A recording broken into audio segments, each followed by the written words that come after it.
Hey everybody, I'm back once again with another review, and today I'm going to take a look at the very first entry into one of my favorite fighting series of all time.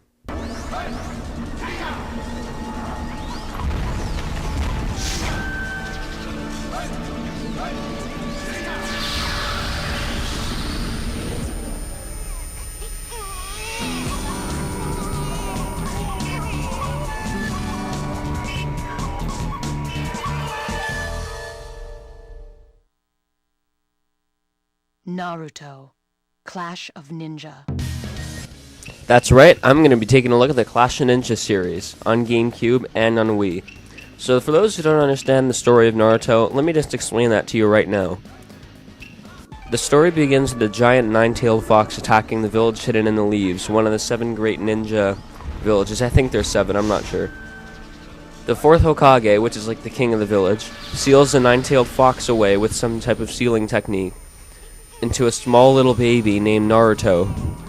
And Naruto grew up to be an attention-seeking troublemaker with the goal to become the next Hokage. This game only tells the first 20 episodes. It begins right after Naruto defeats Mizuki for the first time, and then he's having a little sparring match with Iruka to see if he can, if he can take becoming a ninja. There's also a few more fights against other characters, but it goes from that part to the Haku and Zabuza arc, when you have to protect the bridge builder. So yeah, the story in this game is actually pretty short, but it's the first game. The story just started when this game was released.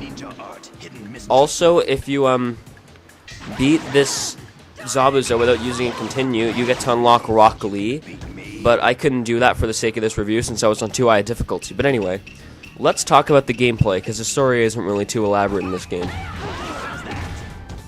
Well, the gameplay at its core is pretty much just a normal fighting game, only with Naruto-themed characters. You can attack while facing up, back, down, or forward, or just standing there.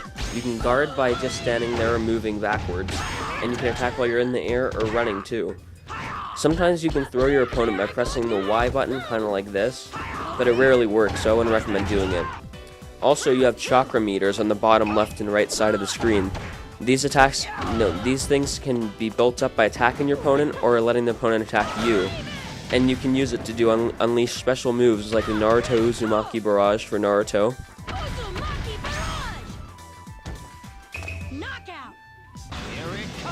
The Lightning Bolt attack for Iruka. And Zabuza's silent killing technique. Personally, I think this is the most broken jutsu in the game. It pretty much kills you if you have less than half of your health bar left. Sometimes you can miss with these attacks, so be extra careful. One thing that you can also do with chakra is the substitution jutsu to get behind your opponent to get the upper hand. But be careful, sometimes the opponent will just guard the entire time, and when you attack them, they use the substitution jutsu just to get the upper hand on you. So that's pretty much the gameplay. Let's just talk about the other things, like the characters, stages, and modes. You got 10 characters, but you start off with 7. There's Naruto, Sasuke, Sakura, Haku, Kakashi, Iruka, Zabuza, and Rock Lee. Rock Lee is one of the unlockable characters, actually. They all control differently, though, so that's plus. Very rarely are you going to see characters that control the same. There's also a lot of stages in this game. I think we got about 10. And there's not too much, but there's a lot of variety. We got the stages all the way up to the Great Naruto Bridge and the Forest of Death. They all each have their own music tracks too. But in addition to those other characters, you also got 2 bonus characters, Kakashi with his Sharingan and Nine-Tailed Naruto.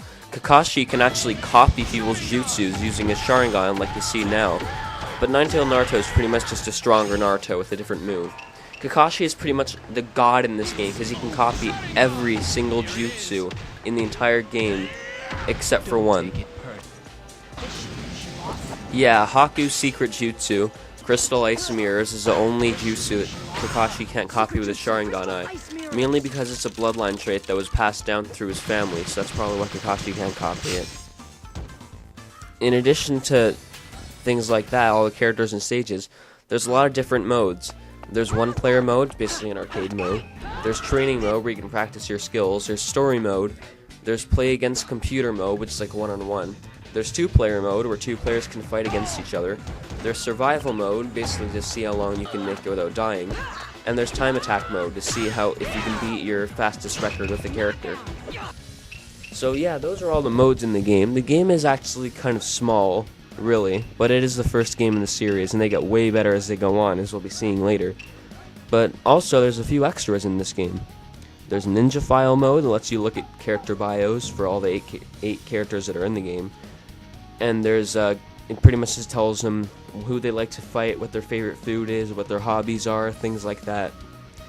And it says there's also gallery mode. It lets you unlock a bunch of artwork. Now, I love drawing, so that's a pretty good way to, like, kind of learn how to draw some of the characters, but apparently these are given out through special events, but I don't know how to get all of them. They just give them to me at random, so I guess it adds some replayability if you want to try to unlock those. There's also a sound test mode. Lets you listen to the game's sound effects and listen to the game's awesome music. Now, I love the music in this game. Some of my favorite tracks are the Ichiraku Ramen Shop.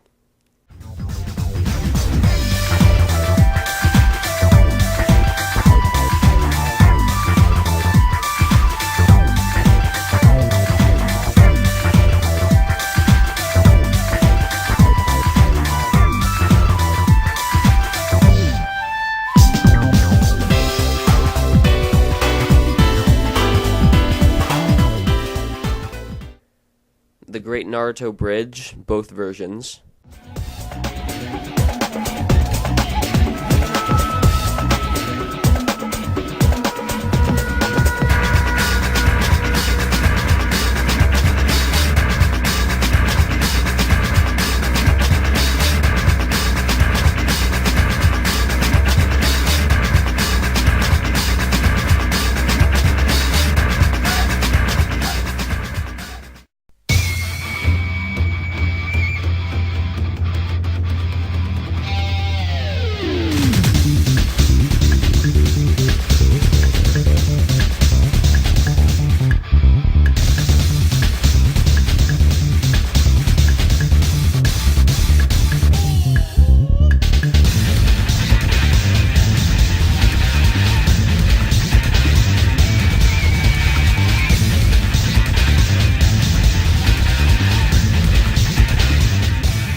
The Ninja Academy Schoolyard.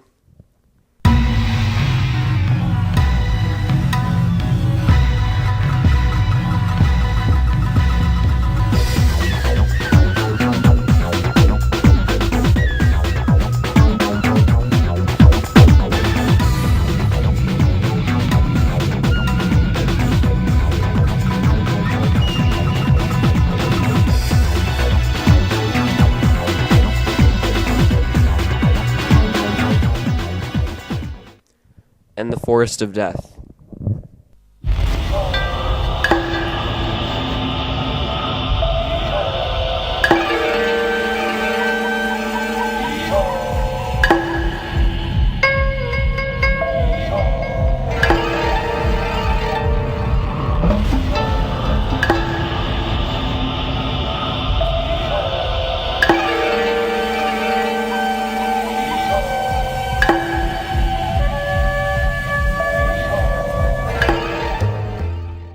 Even though the Forest of Death sounds a bit weird, I think it's a bit catchy. Well, yeah, that also sums up the game's soundtrack. Also, another one of my favorite themes is the character selection theme, but I'm not going to play every single one of my favorite themes in this video. They'll probably make another 20 minutes. But, let's talk about the graphics. It's the last part I'm going to talk about. I think they're pretty good. They're kind of cel-shaded in this game. But, I'd say they're pretty good for, I think, 2005 when this game was out.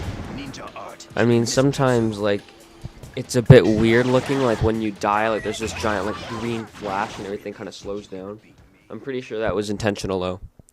But I think the graphics of this game were pretty good. And that is my overall opinion of Naruto Clash of Ninja for the Nintendo GameCube. It's an okay game. I mean, it's, like...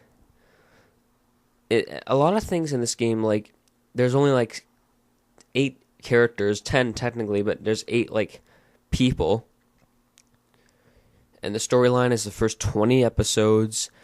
And, Yeah, it's a very small game, but I at least sort of enjoy it when I'm playing it.